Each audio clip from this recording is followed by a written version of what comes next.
बिस्मिल्लाहिर्रहमानिर्रहीम। अस्सलाम वालेकुम नाज़रीन कराम, मैं हूं मखदूम शहाबुद्दीन और आप देख रहे हैं रूस यूक्रेन जंग के हवाले से हमारी exclusive coverage.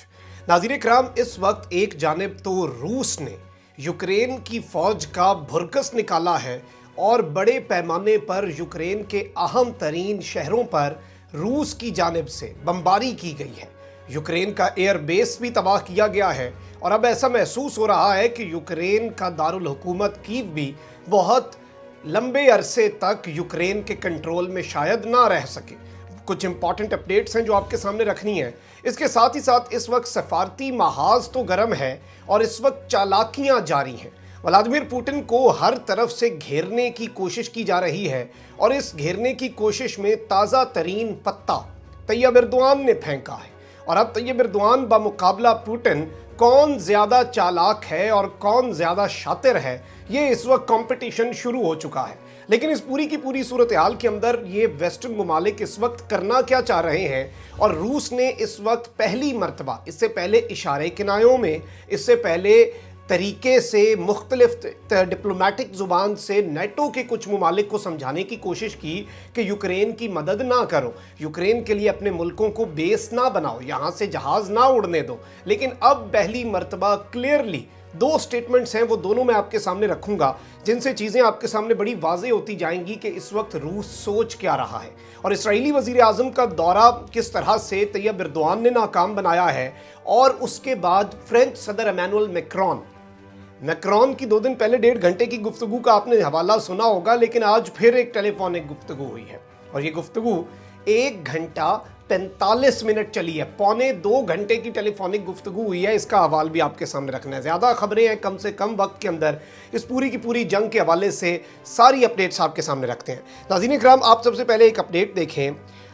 2 large aircraft on the deck at Gomel airport in SE Belarus earlier today, some 48 kilometers from Ukrainian border. Their size and shape suggest that they are likely Lituania 2, commonly operated by the Russian military.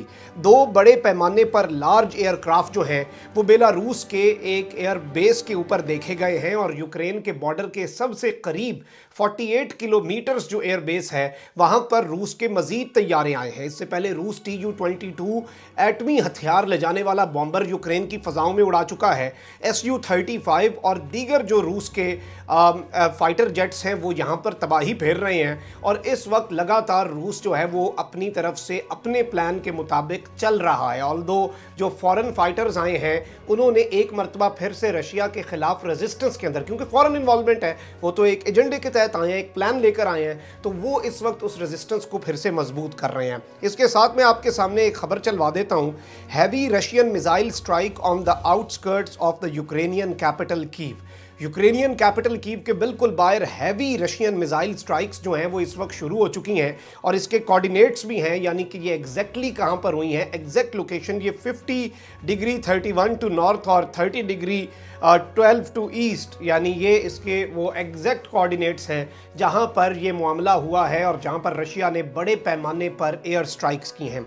इसके साथ ही साथ आपके सामने मैं एक और ख़बर भी रख देता हूँ। The Russian missile in the Ukrainian air space before the explosion at Vinnytsia airport. Russia का मिसाइल जो कि यूक्रेन की एयर स्पेस में और फिर उसने एयरपोर्ट को तबाह किया। इससे पहले रशिया ने एक एयरबेस को तबाह किया है और रशिया के लिए इस वक्त अलार्मिंग चीज़ यह है कि यूक्रेन के अगर फाइटर जेट उड़ते हैं तो हमने तो सारे बेसिस तबाह कर दिए, हमने तो सारी की सारी रनवेज तबाह कर दी, अब रूस एयरपोर्ट्स भी तबाह करना शुरू हो गए कि कहीं ये ना इस्तेमाल होते रहे इस पूरी जंग के अंदर।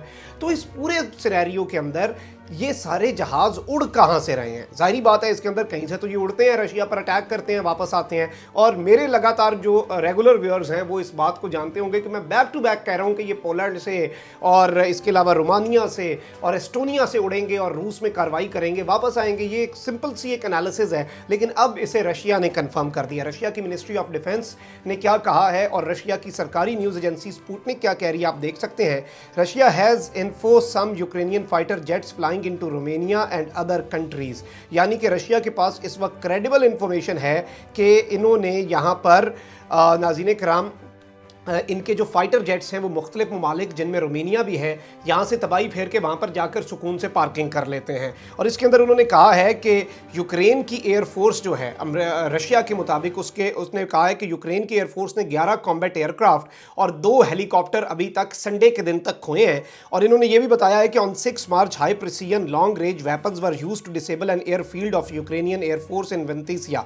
और इसके अंदर इन्होंने तमाम तर इकदामात बताए हैं, लेकिन ये इस वक्त कह रहे हैं कि practically all operational Ukrainian aviation is destroyed. ये रशिया की मिनिस्ट्री ऑफ डिफेंस ने कहा है कि हमने यूक्रेन की जो ऑपरेशनल एयर कैपेबिलिटीज़ हैं वो सब डिस्ट्रॉय कर दी हुई हैं और उन्हें न्यूट्रलाइज कर दिया, यानी कि इस मुल्क के पास टेक्निकली एयरफोर्स की कैपेबिलिटी ख़त्म हो जानी चाहिए। लेकिन ये सारा वाक़या इसी तरफ को है नाज़रीन कराम कि ये एयरफील्ड नेटवर्क को यूज़ कर रहे हैं बॉर्डरिंग कंट्रीज़ का। और रशिया की मिनिस्ट्री ऑफ डिफेंस ने अब क्लियरली धमकी दिया, नाम लेकर पहले बताया कि नेटो का, यूरोपियन यूनियन का ये रोमानिया मुल्क जो है ये हरकतें कर रहा है। अब आप ये खबर देखें, Russia R F ministry of defence, the use of the airfield network of border countries for basing military aviation of Ukraine can be regarded as the involvement of these countries in an armed conflict. यानी कि ये military aviation जो है और ये जो फ़ज़ाई मदद provide की जा रही है बेस के तौर पर, इसे डायरेक्ट इन्वॉल्वमेंट समझी जाएगी इन कंट्रीज़ की जानिब से इस मुसल्लह कॉन्फ्लिक्ट के अंदर,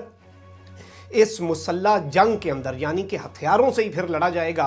फिर बयानात और डिप्लोमेसी जो है वो बहुत पीछे रह जाएगी। इस सब के अंदर एंटनी ब्लिंकन जो हैं, जो कि अमेरिका के सेक्रेटरी ऑफ स्टेट हैं, उन्हें जो बाइडन साहब ने भेजा हुआ है यूरोप में, ब्रसल्स में नेटो के वज़राए ख़ारजा की इजलास में भी शिरकत की। और वो अब नाज़रीन कराम ट्यूसडे को मुलाकात करने जा रहे हैं इमैनुअल मैक्रोन के साथ। और इमैनुअल मैक्रोन वो शख्स है जो कि लगातार पुतिन के साथ राब्ते में है और इन छोटे मोटे ममालिक जो हैं इन्हें भी तसल्ली देने के लिए भेजा हुआ है। और आप ये देख सकते हैं नाज़रीन कराम, स्टेट डिपार्टमेंट के फॉरेन पॉलिसी के रिपोर्टर हैं वॉल स्ट्रीट जर्नल के, Blinken will meet Emmanuel Macron in Paris on Tuesday evening. State department spokesperson says but first secretary Blinken will stop in Lithuania, Latvia and Estonia. In 3 ममालिक के अंदर वो रुकेंगे और यहाँ पर तमाम तर ममालिक से गुफ्तगू होगी, उनसे इस जंग की पॉलिसी के ऊपर फिर ज़ाहिर बात है हौसला भी देना है, थपकी भी देनी है कि हम साथ हैं। अब एक और टेलीफोनिक गुफ्तगू हुई है नाज़रीन कराम व्लादिमीर पुतिन के साथ इमैनुअल मैक्रोन की, जो पिछली 1.5 घंटे की टेलीफोनिक गुफ्तगू थी वो अच्छे नोट पर एंड नहीं हुई और उसमें व्लादिमीर पुतिन को इमैनुअल मैक्रोन ने धमकियां लगाई। उसके बाद व्लादिमीर पुतिन तो धमकियां सुनने वाला आदमी नहीं है, उसके जहन को जो लोग समझ चुके हैं और जो एक्सपर्ट्स हैं वो कहते हैं कि वो तो धमकी का उल्टा फिर बड़ा जवाब देता है। वो कहता है अच्छा तुमने कहा कि मैं ये ना करूं तो तुम ये कर दोगे, ये लो मैंने कर दिया अब करो। व्लादिमीर पुतिन का जहन इस तरह का है और वो फिर सोचते नहीं है, वो अगले को कहते हैं अब तुम्हारी बारी है ना, करो जिसकी तुम मुझे तड़ियां लगा रहे थे, जिसकी तुम मुझे धमकियां दे रहे थे। अब इनकी एक फिर नाज़रीन कराम गुफ्तगू हुई है और फ्री प्रेस जर्नल जो है वो इसे रिपोर्ट कर रहा है, Russia Ukraine war, Emmanuel Macron and Vladimir Putin hold new telephonic talks, speak for 1 hour 45 minutes, पौने 2 घंटे की ये गुफ्तगू हुई है। और इसके अंदर आपको मैं ये भी बता दूं नाज़रीन कराम कि आपको ये मालूम है कि इसराइल का वज़ीर आज़म अचानक हंगामी दौरे पर क्रेमलिन आता है। 3 घंटे तक ये मिला व्लादिमीर पुतिन के साथ, इसकी टेलीफोनिक इसकी वहाँ पर बिलमुशाफा मुलाकात हुई और इसके बाद ये बर्लिन गया, जर्मनी, जहाँ पर जर्मन चांसलर जो कि बड़ा इंपॉर्टेंट स्टेक होल्डर है इस पूरे जंग में, EU में जर्मनी और फ्रांस इंपॉर्टेंट मुल्क हैं। आप देख सकते हैं DW की खबर, Israel's Naftali Bennett informs Berlin after meeting with Vladimir Putin. और वो जाकर उसने तमाम तर मीडिएटर बनने की कोशिश की है और बेनेट जो है वो मुकम्मल तौर पर इस वक्त मीडिएशन करवाने की कोशिश कर रहा था। लेकिन इस सब के अंदर तैयब एर्दोआन के एक इंतहाई करीबी दोस्त, साबका दोस्त व्लादिमीर पुतिन, अब तैयब एर्दोआन जो पिछले 4-5-6 दिन से उनका मुल्क कर रहा है, ड्रोन्स देकर यूक्रेन को जितनी तबाहियाँ फिरी हैं, जितने टैंक तबाह हुए हैं, जितने रशियन फौजी मारे गए हैं, उनमें 90% में टर्किश ड्रोन्स का किरदार था। उसके बाद ब्लैक सी के अंदर पैसेज रोका, पाकिस्तान को भी कहा कि जी आप UNGA में रशिया के ख़िलाफ़ जाएं। उसके साथ ही साथ UNGA में खुलकर इस वॉर क्राइम्स के ऊपर बात की, रशिया के हवाले से तमाम तर चीज़ें कहीं। लेकिन अब एर्दोआन जो है उन्होंने बड़ा एक दिलचस्प पत्ता फेंका है और व्लादिमीर पुतिन के साथ इनकी कॉल हुई, उसे मैंने कवर भी किया, लेकिन अब इसका एलामिया भी आ गया। आप मॉस्को टाइम्स की खबर देख सकते हैं, Erdogan urges urgent general cease fire in Putin call. एक जनरल सीज फायर जो है अर्जेंट तौर पर अर्ज किया गया है, उनकी तरफ से जोर डाला गया है कि ये किया जाए। इसके साथ साथ नाज़रीन कराम आपके सामने मैं रॉयटर्स की खबर दे देता हूँ, Erdogan urges Putin to declare Ukraine ceasefire and make piece.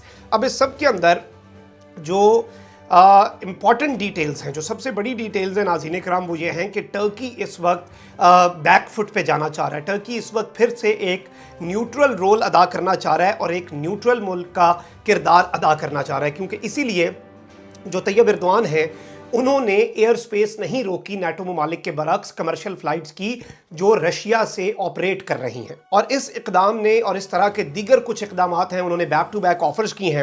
اور اس سب میں اب میں آپ کو یہ بھی بتا دوں کہ رشیا کے اور یوکرین کے جو فارن منسٹرز ہیں وہ بہت جلد ملنے والے ہیں انطالیہ کے اندر ٹرکی میں, اور آپ یہ خبر دیکھ سکتے ہیں Russian foreign minister confirms his visit to Antalya next week. Russian foreign minister کو بھی بلوا بھیجا ہے اور یوکرین کے فارن منسٹر کو بھی بلوا بھیجا ہے, لیکن جو حکم کا اکا پھینکا ہے وہ یہ ہے کہ اس وقت جو زیلنسکی ہے اس نے بھی طیب اردوان کے ساتھ گفتگو میں کہا میں تیار ہوں, آپ انقرہ کہیں گے میں انقرہ آ جاؤں گا, میں استنبول آ جاؤں گا, وہاں پر ولادیمیر پوٹن آئے, میں ان سے ڈائریکٹ ملنا چاہتا ہوں, اور Turkey is the best place for that. آپ ریپبلک ورلڈ کی خبر دیکھیں, Russia Ukraine war ready to meet Putin in Istanbul اور انقرہ, زیلنسکی ٹیلز اردوان. اب اس سب کے اندر ناظرین کرام جو سب سے امپورٹنٹ چیز ہے اس پوری کی پوری صورتحال کے اندر, یہ آپ دیکھیں کہ کس طرح سے نیٹو نے ولادیمیر پوٹن کو گھیرا ڈالا ہے. Macron back to back calls کر رہا ہے, اسرائیلی وزیر اعظم بھیجا گیا, طیب اردوان کا حکم کا اکا اسے استعمال کیا جا رہا ہے, اور یہ بالکل نروز کی گیم شروع ہو چکی ہے, کیونکہ ایک جانب فائٹر بھیجے جا رہے ہیں, اسلحہ دیا جا رہا ہے, اور بیک ٹو بیک پوٹن دھمکی دے رہے ہیں نیٹو کو. وہیں نیٹو ممالک جو ہیں وہ اب اپنا کوشن بھی دے رہے ہیں کہ ہم تو مذاکرات, ہم تو جنگ نہیں چاہتے, ہماری تو آپ کے ساتھ صلح, ہم تو چاہتے ہیں آپ کے یوکرین کے ساتھ بھی مسئلے حل ہو جائیں. تو یہ تمام تر چیزیں جو ہیں یہ ظاہری بات ہے ولادیمیر پوٹن کو سمجھ تو آ رہی ہیں, اور ولادیمیر پوٹن ان چیزوں کو بڑے بہتر طریقے سے انڈرسٹینڈ بھی کر رہے ہیں, لیکن اس وقت جنگ جو ہے وہ بالکل آپ کہہ سکتے ہیں کہ کون کتنا چالاک, کتنا ذہین, اور مذاکرات کی میز کے اوپر کون کس طرح سے اپنی بات کمیونیکیٹ کرتا ہے. اب اردوان اور پوٹن کے درمیان یہ مقابلہ شروع ہو چکا ہے. آلدو اردوان نے اسرائیلی وزیر اعظم کے دورے کو تو زبردوز کر دیا, اور فرینچ صدر کی کالوں کا بھی فائدہ نہیں ہوا, کیونکہ وزرائے خارجہ کی ٹاپ ڈپلومیٹس کی ملاقات تو انطالیہ میں ہو رہی ہے. اس کے بعد اب طیب اردوان کے پاس یہ ایک آپ کہہ سکتے ہیں کہ موقع ہے, لیکن اب اس موقع کے اندر بھی اگر تو نیٹو کی یہ چال ہے اور نیٹو یوز کر رہے طیب اردوان کو پوٹن کو ابلائج کرنے کے لیے, تو پھر یہ چیز بیک فائر کر سکتی ہے. لیکن اگر یہ سب کچھ نیک نیتی سے ہو رہا ہے پھر اس کے اندر چیزیں جو ہیں وہ بہتری کی جانب بھی جا سکتی ہیں, اور ظاہری بات ہے ہم تو امن کے لیے دعا گو ہیں. کامنٹ سیکشن میں رائے کا اظہار ضرور کریں, چینل کو سبسکرائب کر لیں, بیل آئیکن کو پریس کر دیں. اپنا بہت زیادہ خیال رکھیے گا, اپنے ارد گرد لوگوں کا بھی, رس ملک پاکستان کا بھی. اللہ تعالیٰ پاکستان کو سلامت رکھے تا قیامت رکھے. اللہ نگہبان. پاکستان زندہ باد.